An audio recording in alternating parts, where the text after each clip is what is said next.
আজিলৈকে যিবিলাকে ration card পোৱা নাই নিৰ্বাচনৰ পিছত ৰেচন কাৰ্ড পাবলৈ সক্ষম হ'ব।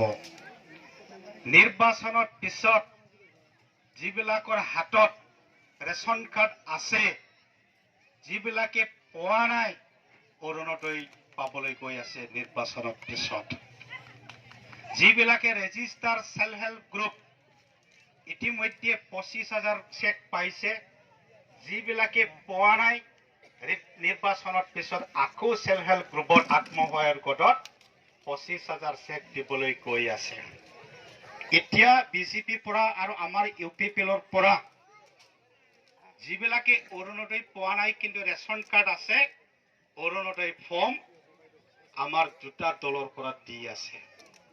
যিবিলাকে ছাত্ৰ ছাত্ৰী মেট্ৰিক পাছ কৰা ছাত্ৰ-ছাত্ৰী নহয় ছাত্ৰী, মেট্ৰিক পাছ কৰা ছাত্ৰী, হায়াৰ ছেকেণ্ডাৰী পাছ কৰা ছাত্ৰী, BA পাছ কৰা ছাত্ৰীৰ কাৰণে 12,500, 15,000, 10,000, 15,000, 25,000 আমাৰ চৰকাৰে ছাত্ৰীবিলাকৰ কাৰণে স্কলাৰশ্বিপ দিয়াৰ কাৰণে ফৰ্ম পিলাই আছে দি দৰাই সকল আমাৰ চৰকাৰৰ পৰা এইবোৰ আঁচনি আপোনালোকে লাগে না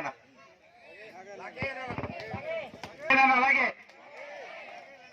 নিৰ্বাচনৰ পিছত যিবিলাকে কৰ পোৱা নাই কৰ পাবলৈ গৈ আছে, নিৰ্বাচনৰ পিছত যিবিলাকে অৰুণোদয় পোৱা নাই ৰেচন কাৰ্ড আছে অৰুণোদয় পাবলৈ গৈ আছে, যিবিলাকে ৰেচন কাৰ্ড নাই ৰেচন কাৰ্ড আমাৰ বৰ্তমান চৰকাৰৰ পৰা ডাঙৰ এটা হাত চাপৰি দিয়ক। এতিয়া আমাৰ চৰকাৰ আপোনালোকৰ ৰাজ্যক মৰম দিবলৈ গৈ আছে, মৰম দি আছে। আপোনালোকে মৰম দিব লাগিব নে নাই? আপোনালোকে মৰম দিব লাগিব নে নাই? আপোনালোকৰ মৰম আমি পইচা বিচাৰা নাই, আপোনালোকৰ মৰম আমি কিবা কিবি বস্তু বিচাৰা নাই, আপোনালোকৰ মৰম আমাক লাগে।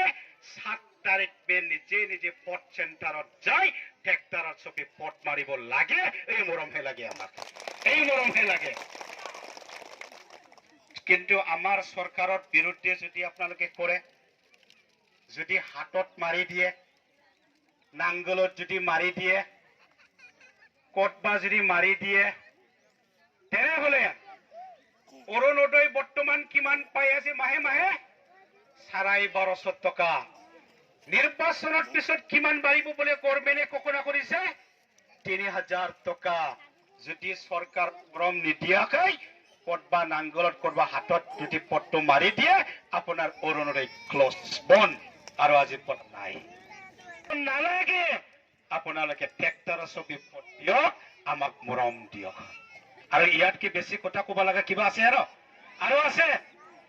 এইবাৰৰ নিৰ্বাচন সুকীয়া। এইবাৰৰ নিৰ্বাচন কেনেকে সুকীয়া আপোনালোকে ভালদৰে শুনি লওক। যোৱা 10টা বছৰত কোকৰাঝাৰ লোকসভা সমষ্টিত এটা আৱেগিক পৰিস্থিতি আছে।